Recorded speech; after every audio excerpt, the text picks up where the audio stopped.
Nachdem wir jetzt in unserer Stadt unser erstes Monument, eine kleine Pyramide, errichtet haben, werden wir nun ein Villengebiet entwickeln. Denn wie bei Caesar 3 ist die nächste Entwicklungsstufe unserer Wohngebäude hier die Luxusresidenz Villen, wenn wir unsere Bürger entsprechend mit Luxuswaren versorgen. Und wie bei Caesar 3 leben in den Villen die Bürger der reichen Oberklasse, die nicht mehr arbeiten. Das heißt, der arbeitende Anteil von Bürgern, die in den Luxusresidenzen lebten, stehen dann nicht mehr dem Arbeitsmarkt zur Verfügung, was die Versorgung von Mitarbeitern in unserer Stadt empfindlich stören kann. Von daher sollte man auch hier separate Villengebiete entwickeln. Warum sollte ich überhaupt Villengebiete bauen? Der wichtigste Grund ist, die Wohlstandswertung entsprechend zu erhöhen. Ab einem gewissen Entwicklungsstand unserer Stadt steigt die Wohlstandswertung nicht mehr. Möchte ich höhere Wertungen haben, muss ich Villen errichten und entwickeln lassen. Zudem zahlen die Bürger der reichen Oberklasse wesentlich mehr Steuern und füllen somit auch zusätzlich unsere Stadtkasse. Bevor wir jetzt aber unser Villengebiet entwickeln lassen, werde ich hier noch in der Stadt ein paar Änderungen durchführen.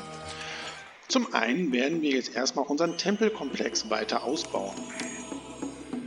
Und zwar mit dem Altar für Maat und das Orakel für Horus.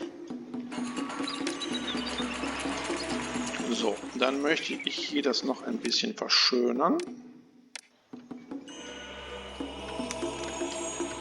Sehr schön. Hier errichte ich noch ein Warenlager. Dieses Warenlager soll Geschirr annehmen und Bier, und zwar jeweils immer zur Hälfte, um später dieses Wohngebiet entsprechend zu versorgen.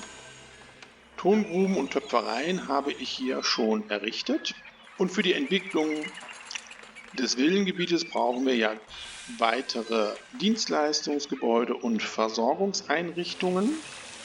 Von daher können wir jetzt dieses Wohngebiet nach und nach entwickeln lassen, um die nötigen Mitarbeiter zu generieren. Ja, und ich sehe, dass außer Re unsere Gottheiten nicht ganz so zufrieden mit uns sind. Ich baue jetzt hier nochmal Tempel. So, damit sollten jetzt unsere Gottheiten auch wieder milde gestimmt sein. Errichten wir hier auch nochmal eine Feuerwache und ein Architekturbüro.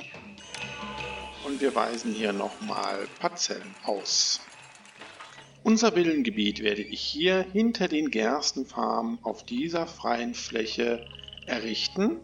Es gibt unterschiedliche Möglichkeiten, das Villengebiet zu konzipieren. Meine favorisierte Lösung ist diese lange einzelne Straße, an der ich beidseitig die Villen entwickeln lasse. An einem Endpunkt habe ich die Versorgungseinrichtungen wie Bazar, Lagerhäuser und Silos und am anderen Endpunkt alle Dienstleistungsgebäude. Natürlich geht auch ein klassischer Loop, wo wir unsere Villen entweder außen oder innen entwickeln lassen und dann entsprechend die Dienstleistungsgebäude auf der gegenüberliegenden Seite errichten. Der Bau von Villengebieten ist abhängig von 3 Faktoren. Einmal natürlich der Platz, den ich zur Verfügung habe. Das zweite ist, dass wir Kreuzungen benötigen, um unsere Unterhaltungseinrichtung zu errichten. Und der dritte und wichtigste Punkt ist die Wasserversorgung durch die Zisternen. Denn Zisternen brauchen einen besonderen Bauplatz hier, wo Grundwasser vorhanden ist. Das muss man beim Bau der Villengebiete entsprechend berücksichtigen. Ich habe mich jetzt hier für einen klassischen Loop entschieden, da ich hier in diesem Bereich die Wasserversorgung sicherstellen kann. Ich habe jetzt hier 8 Villenstandorte ausgewiesen, die im Endausbau die Größe von 4×4 Feldern besitzt. Auch habe ich hier wieder kleine Statuen in das Baufeld der Villen errichtet, um den weiteren Ausbau der Villen zu regulieren. Hier an den Seiten habe ich die Tempel errichtet und den Zwischenraum mit anderen Dienstleistungsgebäuden wie die Polizei, Feuerwache, Ingenieursposten und auch eine Apotheke gefüllt. Nun müssen wir natürlich noch unser Villengebiet an die Stadt anschließen. Das erfolgt hier. Und da sich jetzt hier durch den Anschluss an die Stadt eine Kreuzung entwickelt, werde ich hier direkt einen Pavillon bauen. Hier kann ich jetzt entsprechend das Villengebiet anschließen. Wir errichten hier direkt die Basare, 2 Stück, und werden natürlich hier auch schon eine Sperre errichten. Die Basare können sich dann jetzt hier in diesem Versorgungszentrum mit allen Waren versorgen, die sie benötigen. Damit ich sicher gehen kann, dass unsere Entertainer, Jongleure, Tänzerinnen und Musikanten auch hier in diesem Bereich entlang gehen, werde ich hier auf der gegenüberliegenden Seite ebenfalls ein Pavillon errichten. Da der Pavillon ja hier auch eine Straße beinhaltet, kann ich in diesem Bereich ebenfalls Dienstleistungsgebäude errichten. Das gleiche gilt natürlich auf der gegenüberliegenden Seite. Wir bauen jetzt noch, ganz wichtig, die Zisterne und auch schon einen Arzt. In der Zwischenzeit habe ich hier im zweiten Stadtgebiet alle Parzellen schon ausgewiesen, da wir jetzt mit der Entwicklung unseres Villengebietes jede Menge Mitarbeiter benötigen. Gleichzeitig werde ich beim Aufseher des Handels den Export von Leinen etwas beschränken, indem wir den Export erst über 600 Einheiten ermöglichen. Und bei Papyrus brauchen wir auch mindestens 500 Einheiten im Lager. Ja, gut, so kann das erstmal bleiben. Damit alle Unterhaltungseinrichtungen in der gesamten Stadt auch ausreichend mit den entsprechenden Künstlern und Dienstleistern versorgt werden kann, werden wir hier nochmal eine Jonglierschule errichten, ein Konservatorium und natürlich auch eine Tanzschule. Die Märkte stelle ich auch entsprechend ein. Die brauchen jetzt erstmal nur Bier, Geschirr, Feigen und Kichererbsen zu kaufen. Ja, und wir warten, bis die erste Entwicklung in unserem Villengebiet startet. Die Konzentration unserer Dienstleistungsgebäude hier im Bereich der Pavillons hat den Vorteil, dass einige Dienstleistungsgebäude wie zum Beispiel das Einbalsamierungshaus, der Polizeiposten oder die Feuerwache eine negative Auswirkung auf die Attraktivität hat. Da dieser Bereich aber etwas abseits der Villen liegt, hat das nicht so großen Einfluss auf die weitere Entwicklung der Villen. Der Markt hat unsere Bürger schon mit Nahrungsmitteln versorgt. Und wir haben jetzt schon das bessere Häuschen. Wir werden jetzt warten, bis unser Villengebiet sich bis zu den luxuriösen Residenzen entwickelt haben, weil das die letzte Entwicklungsstufe vor den Villen ist. In der Zwischenzeit gehen wir nochmal zu unseren verschiedenen Aufsehern. Wir haben ja einige Aufseher schon besprochen, wie zum Beispiel hier den Aufseher der Arbeitskraft. Wir haben noch hier den Aufseher des Militärs. Da wir jetzt kein Militär haben, gehe ich da jetzt nicht weiter darauf ein. Mehr Infos über diesen Aufseher bei den Militärkampagnen. Der Aufseher der Politik zeigt uns an, wie die Königreichswertung ist, welche Forderungen wir haben. Wir können Geschenke dem Pharao schicken oder Spenden an die Stadt geben, wenn diese im Minus ist, über unser privates Sparguthaben, wie wir hier sehen. Und wir können natürlich über diesen Aufseher auch unser eigenes Gehalt einstellen. Der Aufseher der Wertungen hatten wir schon angesprochen, genauso wie den Aufseher des Handels. Der Aufseher der Silos zeigt uns an, wie viel Nahrungsmittel wir gelagert haben und für wie lange dieses reicht. Wir können auch noch hier verschiedene Diagramme sehen, die sind gleich wie bei Caesar 3. Wir haben hier die Entwicklung unserer Bevölkerung, wo unsere Bürger wohnen und wie die Altersstruktur unserer Bevölkerung ist. Wie bei Caesar 3 arbeiten auch in Pharao unsere Bürger in einer bestimmten Zeitspanne, nämlich zwischen 20 und 55. Und dieses Diagramm verändert sich natürlich, je älter unsere Bevölkerung wird. Darauf muss man achten, weil irgendwann wir zwar viele Bürger in unserer Stadt haben, aber nicht mehr genug im arbeitsfähigen Alter. Der Aufseher der Gesundheit zeigt uns an, wie viele Gesundheitseinrichtungen wir errichtet haben und wie es um die Versorgung unserer Bürger steht. Das Gleiche gilt auch für den Aufseher des Wissens, der uns über Schreibschulen und Bibliotheken und deren Versorgung informiert. Der Aufseher der Unterhaltung hatten wir schon gehabt, genauso wie der Aufseher der Tempel.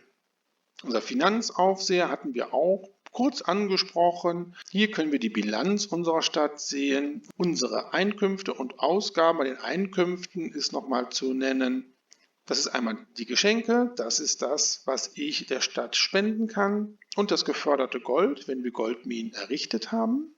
Bei den Ausgaben ist noch zu erwähnen Diebstahl. Wie ich schon erwähnt habe, bei hoher Kriminalität können räuberische Banden Geld stehlen, und das wird hier in unserer Bilanz aufgeführt. Unser Tribut, den wir zahlen müssen, und das Geld von Forderungen und von Festen. Ja, und hier können wir den Steuersatz entsprechend einstellen. Der Hauptaufseher zeigt uns nochmal die wichtigsten Punkte in unserer Stadt an. Das, was gelb oder fett geschrieben ist, sollte entsprechend behoben werden. Den Aufseher der Monumente hatten wir auch schon angesprochen. Ja, soviel zu den Aufsehern. Vieles ist gleich wie bei Caesar 3. Ich habe jetzt hier schon das Gericht gebaut, weil wir den Magistrat ja auch nachher brauchen. Und wundert euch nicht, dass ich den jetzt genau hier an unsere späteren Villen errichtet habe. Das Gericht ist ein Gebäude, was eine positive Auswirkung auf die Attraktivität hat. Von daher können wir dieses Gebäude auch direkt hierhin bauen. Mittlerweile haben wir in unserem Villengebiet die Luxusresidenzen. Die Bürger verlangen nun Schmuck. Ab gewöhnlicher Residenz werden unsere Wohngebäude automatisch 2x2 ausgebaut. Schmuck können wir entweder selbst herstellen oder importieren. Wir produzieren unseren Schmuck jetzt selber. Dafür brauchen wir Edelsteine. Diese müssen wir importieren. 400 Einheiten reichen. Dieses Lagerhaus wird Schmuck annehmen. Holz brauchen wir jetzt nicht mehr. So ein Viertel. Unsere Juweliere bauen wir hier hin.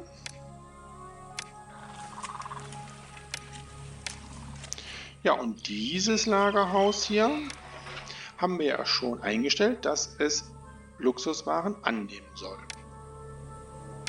Und in unserem zweiten Stadtviertel errichten wir jetzt auch ein Gericht und werden hier auch mal die Verschönerungen durchführen.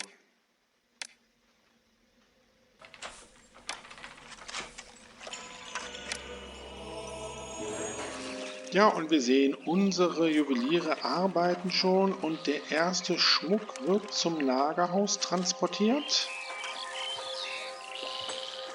Da haben wir jetzt unseren Schmuck. Dann werde ich jetzt mal einen Basar entsprechend anweisen, Schmuck zu kaufen.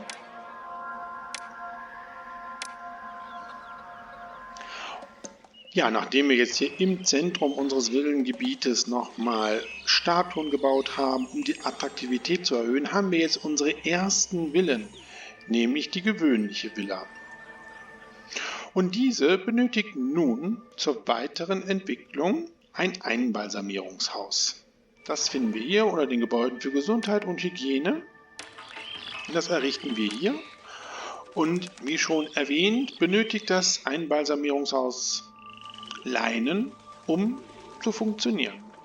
Und hier gibt es noch einen kleinen Trick oder einen kleinen Tipp. Alle Güter, die von Dienstleistungsgebäuden verbraucht werden, wie Leinen, Papyrus oder auch später Bier, sollten ein separates Lagerhaus haben, was nur für dieses Gut eingestellt ist, damit der Karrenschieber keine anderen Güter besorgen muss und sich wirklich nur mit der Versorgung der Dienstleistungsgebäude kümmern kann. Unter Spezialkarten haben wir hier den Einbalsamierer und da sehen wir ihn, wie er jetzt entsprechend die Straße entlang geht. Ja, und wir haben jetzt hier die geräumige Villa. Und die geräumige Villa benötigt nun Zugang zu einer Bibliothek. Diese Villa kann sich erst weiterentwickeln, wenn die Attraktivität sich erhöht. Und das ist immer ein großes Problem bei Villen, dass wir immer für genügend Attraktivität sorgen. Wir bauen jetzt mal hier an dem Gericht große Statuen. Diese haben die größte Wirkung auf die Attraktivität.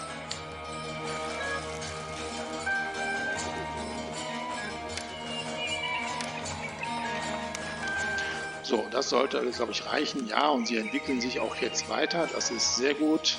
Bauen wir die Bibliothek, die wir hier unter den Bildungseinrichtungen finden.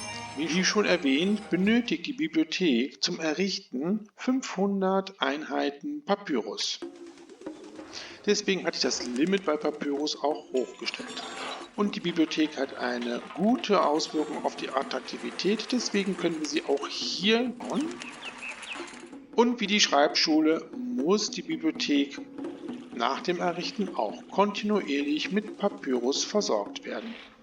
Und auch hier errichte ich große Statuen, um die Attraktivität zu verbessern.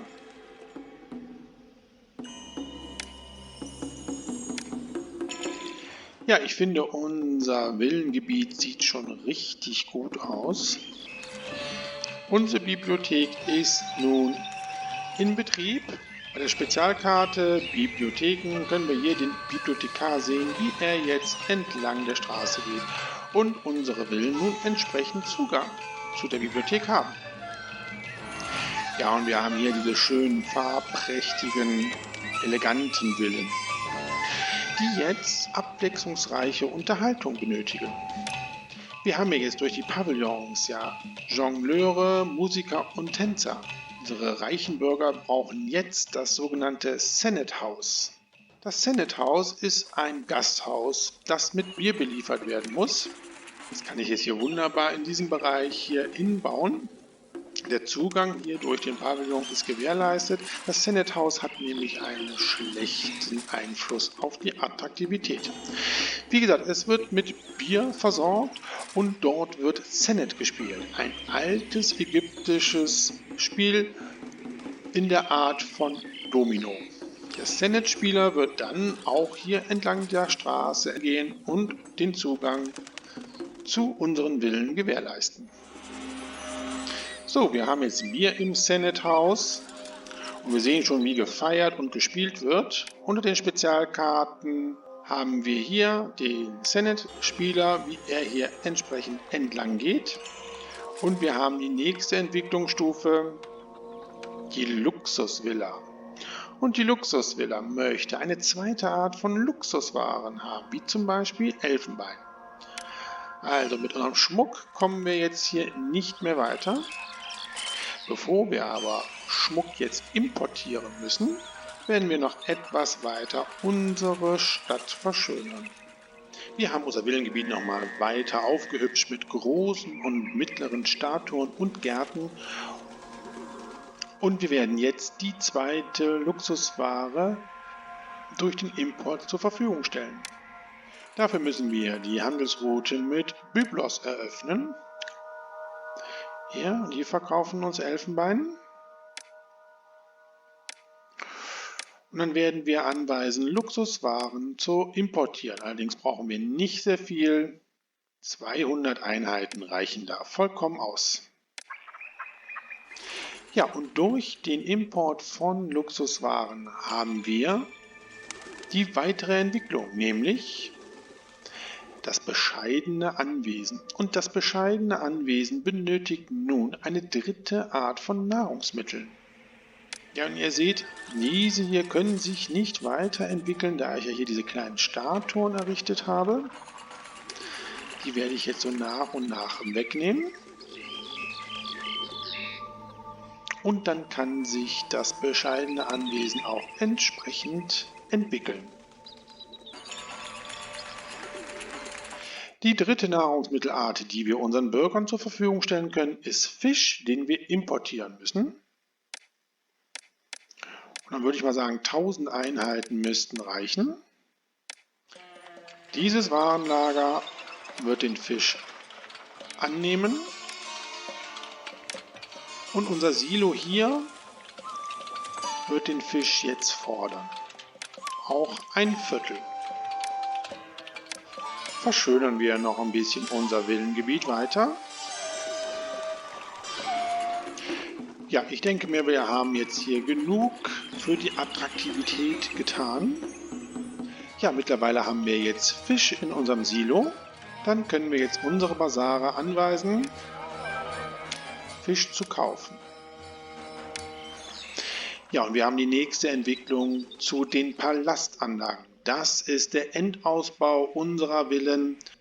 Ja, in den Palastanlagen wohnt die Spitze der ägyptischen Gesellschaft und es mangelt an nichts.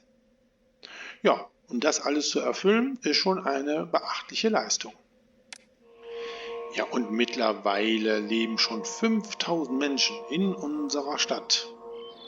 Unsere 8 Villenstandorte haben sich nun zu den Palastanlagen entwickelt. Dabei ist noch zu erwähnen, dass für den Maximalausbau unserer Villen die Bürger Zugang zu Tempelanlagen von 3 unterschiedlichen Gottheiten haben muss. Ja, und ich finde, unser Villengebiet sieht wirklich super aus. Unsere Stadt hat sich im Laufe der Tutorien von einer kleinen Ansiedlung zu einer großen, wohlhabenden Stadt entwickelt. Mit 2 großen Wohngebieten, dem Stadtpalast, meinem persönlichen Wohnsitz, jeder Menge Tempelanlagen und dem Tempelkomplex des Ra. Unsere kleine Pyramide als Monument, unser großes Produktionsgebiet und Handelszentrum mit Docks, Lagerhäuser, Silos und jede Menge Produktionsstätten für die Güter unserer Stadt und die Waren, mit denen wir handeln. Und unser tolles Villengebiet. Damit bin ich am Ende meiner Tutorium-Reihe für Pharao. Ich werde kein spezielles Militär-Tutorium erstellen, da die Handhabung des Militärs bei Pharao sehr identisch mit dem von Caesar 3 ist. Bei den Militärkampagnen werde ich genauer auf die Handhabung des Militärs eingehen. Falls doch ein Militär-Tutorium gewünscht ist, so schreibt es bitte in die Kommentare. Ich würde mich freuen, wenn ihr bei den Kampagnen von Pharao und dem Add-on Königin des Nils Kleopatra dabei seid oder einer meiner anderen Let's Plays. Bis dahin wünsche ich alles Gute. Tschüss, euer Dominus.